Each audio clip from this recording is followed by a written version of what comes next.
Assalamualaikum warahmatullahi wabarakatuh. Perkenalkan, nama saya Sendiadi Setia Famuji, Prodi D3 KPNA, NIT 1908-01029, Politeknik Maritim Negeri Indonesia. Kali ini saya akan menjelaskan tentang ejaan bahasa Indonesia yang mencakup tentang pengertian, sejarah, dan penggunaan huruf kapital. Pengertian dari ejaan bahasa Indonesia atau yang disingkat dengan EBI adalah ejaan bahasa Indonesia yang berlaku sejak tahun 2015 berdasarkan Peraturan Menteri Pendidikan dan Kebudayaan Republik Indonesia Nomor 50 Tahun 2015 tentang Pedoman Umum Ejaan Bahasa Indonesia. Ejaan ini menggantikan ejaan yang disempurnakan. Selanjutnya saya akan membahas sedikit tentang sejarah Indonesia. Sejarah ejaan bahasa Indonesia. Yang pertama ada ejaan Van Ophuijsen. Ejaan ini ditetapkan pada tahun 1901, yaitu ejaan bahasa Melayu dengan huruf Latin. Van Ophuijsen merancang ejaan itu yang dibantu oleh Engku Nawawi Gelar Sultan Makmur dan Muhammad Taib Sultan Ibrahim.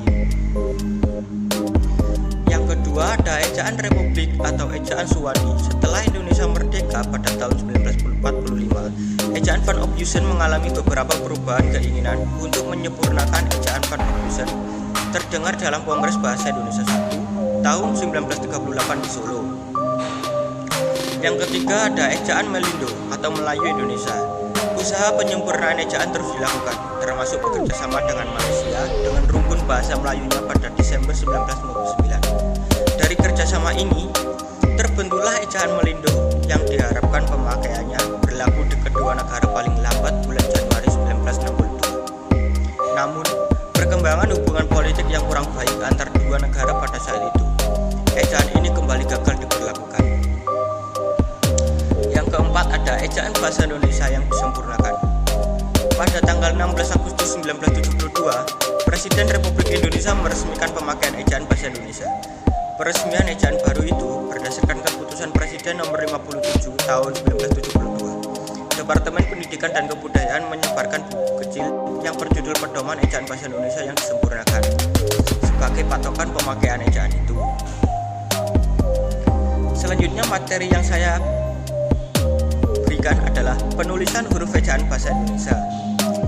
Dalam penulisan huruf ejaan menyangkut dua hal, yaitu pemakaian huruf kapital dan pemakaian huruf miring. Yang pertama, penggunaan huruf kapital dipakai sebagai huruf pertama pada awal kalimat, seperti anak sedang bermain di halaman. Kalimat anak menggunakan huruf A yang dikapitalkan. Yang kedua, ungkapan yang berhubungan dengan nama Tuhan dan kitab suci, termasuk kata ganti untuk Tuhan. Contoh, Allah menggunakan huruf A yang dikapitalkan.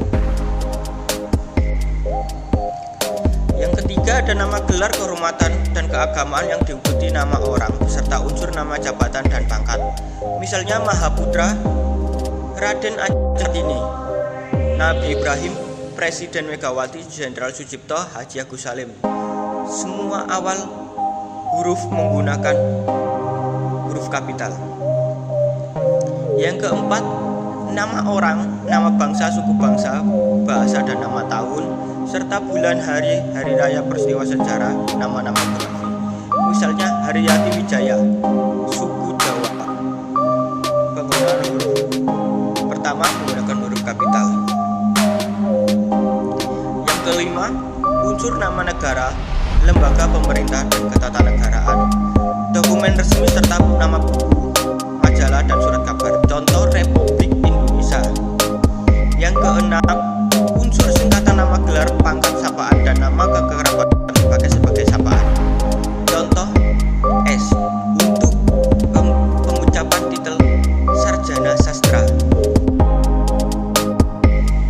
Itu tadi materi yang dapat saya sampaikan. Kurang lebihnya saya mohon maaf yang sebesar-besarnya. Terima kasih. Wassalamualaikum warahmatullahi wabarakatuh.